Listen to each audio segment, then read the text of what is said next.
నవీన్ గారు ఇక్కడ ప్రభు జర్నలిస్ట్ ప్రభు ఉండాలి కంపల్సరీ. ఎందుకంటే నవీన్ గారి గురించి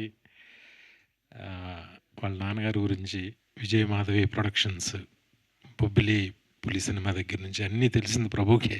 నీకు కూడా తెలుసా? థ్యాంక్ యూ నన్ను నవీన్ గారు పిలిచినందుకు.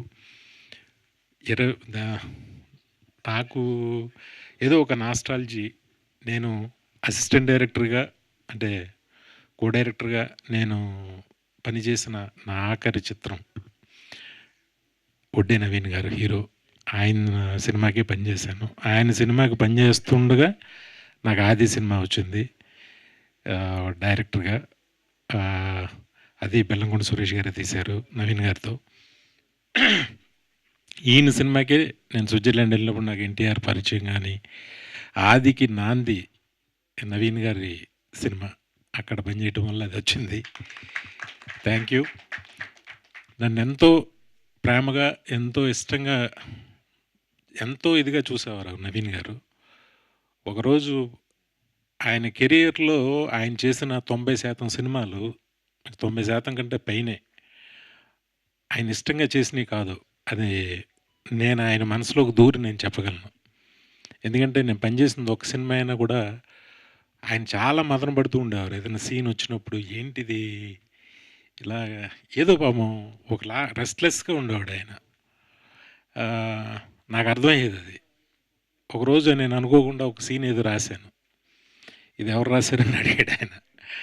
అడిగితే నేను మామూలు రైటర్ పేరు ఎవరో రాశారన్నాను. బట్ ఆయనకి మనసులో కనిపెట్టి ఆ రోజు మధ్యాహ్నం నన్ను భోజనానికి పిలిచాడు ఆయన. పిలిచి కలిసి ఆయనతో కలిసి భోంచేశాను. భోంచేసిన తర్వాత వినయ్, నువ్వు చాలా మంచి డైరెక్టర్ అవుతావు, చాలా పెద్ద డైరెక్టర్ అవుతావు. ఇంకా ఇలా అసిస్టెంట్ డైరెక్టర్, ఇంక ఈ డైరెక్షన్ డిపార్ట్మెంట్లో ఇంకా అసిస్టెంట్లుగా పనిచేయడం మాని డైరెక్టర్గా ట్రై చేయి. నీకు ఏ సపోర్ట్ కావాలన్నా సరదా మన ఆఫీస్లో కూర్చో, అది అని నన్ను ఎందుకో నన్ను చాలా ఇష్టంగా చూసేవారు. థ్యాంక్ యూ సార్ దానికి. ఇప్పటికీ పాపం ఆయనకి ఎప్పుడు తృప్తిగా అయితే నేను కరెక్ట్ అయితే మీరు ఆయనకి నచ్చి ఎప్పుడు పాపం ఏ సినిమా కూడా ఆయనకు నచ్చి పూర్తిగా నచ్చి చేసినవి చాలా తక్కువ సినిమాలు ఉంటాయి.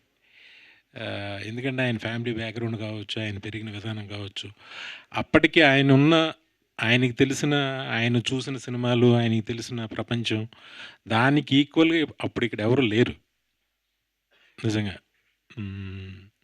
ఎందుకంటే వాళ్ళ ఇన్ఫ్లుయెన్స్. మేము స్విట్జర్లాండ్ నుంచి వస్తుంటే కాస్ట్యూమరు ఫ్లైట్లో సిగరెట్ కాల్చాడు టాయిలెట్లో. మేము ఫ్లైట్ ఇది ల్యాండ్ అయ్యేసరికి AK-47 గన్స్తో వచ్చేసారు. ఆ కాస్ట్యూమర్ని అరెస్ట్ చేశారు. ఎవరికి ఏం తెలీదు.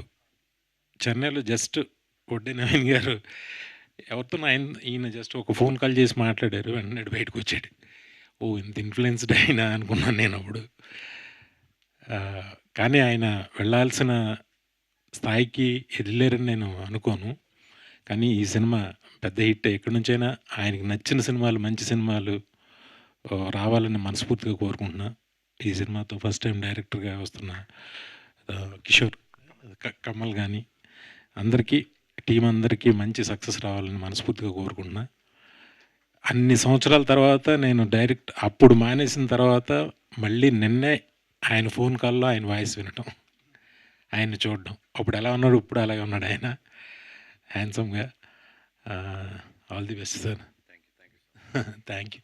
నన్ను ఎంకరేజ్ చేసినందుకు చాలా థ్యాంక్స్ అండి. నా మీద ఎంతో నమ్మకం పెట్టుకున్నారు మీరు అనుకున్నట్టే కొంతవరకు సాధించగలిగాను నేను కూడా. Thank you sir. Thank you very much నన్ను పిలిచినందుకు. మిమ్మల్ని చూడటం చాలా ఆనందంగా ఉంది. చాలా exciting. Thank you very much. Thank you so much. Cinema పెద్ద హిట్ అవ్వాలని మనస్ఫూర్తిగా కోరుకుంటున్నా. Thank you sir. హంబుల్నెస్కి కూడా ఒక ఇది ఉంటుంది సార్. నేను కూడా ఎంతో కొంత సాధించానంట సార్. మీ బ్లాక్ బస్టర్స్ ఒక రికార్డులు తిరగేస్తే చెప్పుకోవడానికి రోజు సరిపోదు. సో సార్, మీరు ఎంత సాధించినా సరిపోదు, అది కరెక్టే సార్. మీరు వడ్డే నవీన్ గారు ఒక స్టేజ్ పైన ఇలాగా రేర్గా, అంటే అనుకోకుండా ఇలాగా కోఇన్సిడెంట్ జరిగింది కాబట్టి ఈ సిచ్యువేషన్లో నేను ఒక క్వశ్చన్ అడిగేద్దాం అనుకుంటున్నాను. మొన్న కూడా సార్ ఇంటర్వ్యూలో జిష్ణు గారు కూడా కనిపించారు మాకు. జిష్ణు, సో ఏమన్నా ఆ అనుబంధాన్ని నెక్స్ట్ జనరేషన్‌కి కూడా తీసుకొని వెళ్ళాలనుకుంటున్నారా? లాంచింగ్ ఏమైనా ప్లాన్ చేస్తున్నారా? అవి కూడా ఇక్కడే మాట్లాడేద్దాం అనుకుంటున్నాం. నాకు నిజంగా తెలీదు. నేను ఇప్పుడే అడిగా. నవీన్ గారికి జిష్ణు ఇచ్చేస్తాను. అని పేరొస్తే నేను అడిగా ఎవరని బాబా అని అన్నా. అవునన్నా. ఏంటి ఫిల్మ్ ఇంట్రెస్ట్ సినిమాలో ఇంట్రెస్ట్ ఉందంటే, లేదు చిన్న పిల్లోడు ఏదో అంటుంటాడు గానీ ఇంకా తెలీదు అని అన్నాడు ఆయన. అలాంటిదేం లేదు. ఏమో ఏం జరుగుద్దో ఎవరికి తెలుసు. ఇక్కడి వరకు వస్తామో ఎవరికీ తెలీదు. కానీ నిజంగా అబ్బాయి వస్తే నిజంగా నేను చాలా ఆనందపడతా. మంచి సక్సెస్‌ఫుల్‌గా అవ్వాలని కోరుకుంటా. 100%.